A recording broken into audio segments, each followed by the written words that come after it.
postdoc, and it was still amazing, super duper amazing, but a little bit overwhelming, but super exciting to dive into a new research topic. So today I kind of just wanted to go over kind of my strategy for diving into a whole new research area, and why it's really exciting, but it can also be kind of scary and overwhelming. And so I'm just trying to figure out how to prioritize and organize and all of this stuff. And so I thought I'd just say what I was doing, and also fill you in a little. So diving into a new research project, I'm having feelings like I had in grad school when I first started my project, where there's this great sense of excitement because you're learning totally new things. You have this field that's totally unfamiliar for you, and you really just get to focus on like diving in the beginning, and trying to familiarize yourself with what's already known and what tools you can use in order to find out the things that you want about the parts that are missing.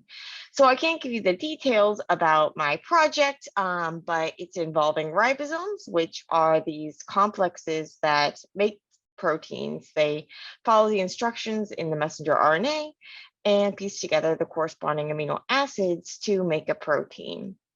And so I'm used to working with proteins, and now I was working with a protein that worked with RNA. Now I'm working with RNA that works with a protein in a bit of way, because the RNA, the ribosome is actually largely made up of RNA, and the RNA is actually what's doing the important work in the catalysis. So a lot of really cool new stuff that I'm going to explore, new techniques, various things that I am learning and very excited about, but I can't spill the details. So stay tuned for more coming from Dimitsa Fujimori's lab, hopefully, with my work. But anyway, that'll be a while. First, I need to actually just figure out what the heck is going already known, and what is missing, and then how I can fill in those gaps. So when you're entering a new field, it's important to kind of recognize the key players in the field.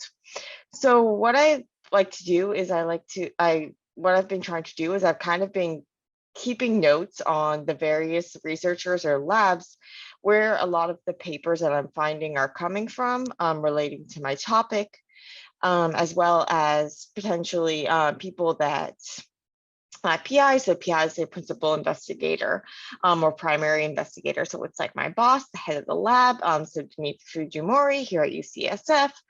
And so she had mentioned some of these labs, and so I took notes of those people, and then can look up their papers as well as kind of get familiar with their names, because often if you when people are like in the field, like in a specific field at a meeting, maybe something like that, they'll use this person's name, and then you're like, who is that? And so it's good to know this person's names. And so when I was in my PhD work and I was in this totally different field of RNA interference and all of this stuff, and I knew the names of those people. So when my PI was talking about them, I would know.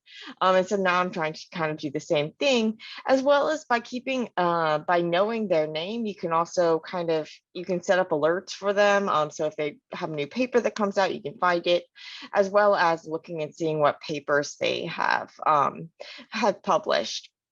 So for all of these different things that I'm mentioning here, I basically have a OneNote, a Microsoft OneNote file.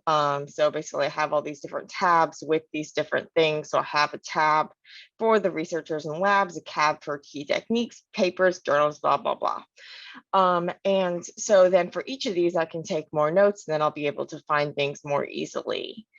In the beginning, it can be kind of really just overwhelming. And so instead of taking super detailed notes on all of these different things, I'm trying to just kind of collect the various, at least put down the terms, so that I can then go back and fill in the meat of the notes later. But so I want to, and the key thing too is that you want to, speaking of which, coming back to all of this, I'm referencing everything. So I'm putting links to different papers, or at least putting like the paper citation type thing, like the date, year, journal, that sort of thing. And so then I can go back later and fill in the details. So we talked about the key researchers and labs. Another thing is like key techniques. So there's going to be new techniques that I'm going to have to learn. There's different techniques that you use to purify ribosomes as well as study their behavior, things like ribosome profiling and various things, very cool things that are totally new to me, although some of the fundamental techniques at the heart of these bigger techniques are familiar to me.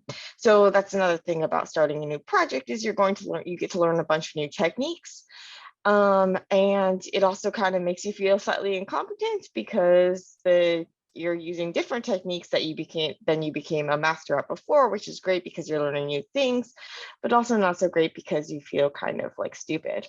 It's kind of like when you were going from like middle school to high school or that sort of thing, where you go from the top of the totem pole to the very bottom, or from like a senior in high school to a freshman in college. And so the great thing is that there are people in your lab who can help you out in that sort of thing as well. But I don't, for that thing doesn't really bother me that much, like feeling kind of like I'm at the very bottom of the field, because looking back on how I felt when I was like a PhD student and I was just entering the field and it was so overwhelming. And then at the end, I felt like I had a much better grasp on it. And so I know that in the future, in a few years, I'll have a much better grasp on all of this, hopefully. And so some of the key techniques that I'm going to use, so I'll be writing these down and then like looking up I like to look at the very original protocols for these techniques, as well as a paper on like the latest. I like to do like an early paper. This will typically be one that's like cited a bunch of times where they actually developed the technique, as well as a really recent paper, because then the really recent paper, they're going to have if there's been modifications to the technique or if they have any suggestions and that sort of thing. So I like to then put those down and then I'll come back and look more in depth at these techniques later. Speaking of papers, there are often like key papers in a field. And so you want to make sure that you know those papers really well because people will be talking about them, because a lot of work will be based on them, various reasons.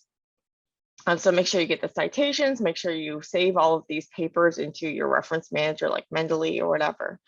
And then you can take notes on them and read these ones critically. There's also like journals you want to keep in mind. So sometimes the journals that are most important for one field, like where people usually publish for one field, might be different than for another research area. Or if you're like, there might be kind of niche journals for the specific area that you're looking at. And so you want to make sure that you are aware of those journals, maybe set up alerts, check their websites frequently, that sort of thing. Okay, so also like key compounds. So if you're studying, now that I'm getting more into chemical biology, so kind of investigating more of the chemistry side of biochemistry as well. So looking at when you get into this sort of thing, you're looking at how often molecules are interacting with other molecules. And so you want to know what those various molecules are, as well as various molecules that have been used in the field for various things that'll come up in these papers. And so this won't be as relevant in some cases, but in some cases it's important to know the names of the various compounds, different classes of compounds and that sort of thing. Okay, key proteins or nucleic acids. So this is like what it says, if there are proteins or nucleic acids that are really important in the field for the protein, various thing, know about those and write them down. And then remember that you're not expected to know it all right away. So I keep having to remind myself this because there's a lot. And so if you you end up like collecting all these papers and all of this stuff, and it can be really overwhelming, but you're not expected to just like know it all right away. And it's kind of exciting that you get to dive into all of this stuff that you have like very little knowledge of, or I mean, like at least the specific parts of it. Like you have the fundamental background, like you're not starting from scratch, you have a lot, when you're starting like a postdoc, you have a lot of tools in your toolkit. You have a lot of scientific critical thinking. It's easier to find the sources, evaluate, that sort of thing. So there's a lot of skills, as well as like the physical, like pipetting and various techniques that are going to come in handy that I learned in my PhD, as well as just the idea, like the feeling of how to actually work as a scientist. And so I'm not starting from scratch, and instead I get to dive into this new project with more skills in hand. And I have, so far, seems like I've gotten a really, really amazing new lab. And so I'm really excited about what the future holds here. And so, yeah, so happy learning, people. Oh, and try not to beat yourself up too much when you make stupid mistakes, like misspelling your last name when setting up an account, or like not recognizing a Nobel Prize winner, or like not being able to figure out how to get out of a building and then walking into a door.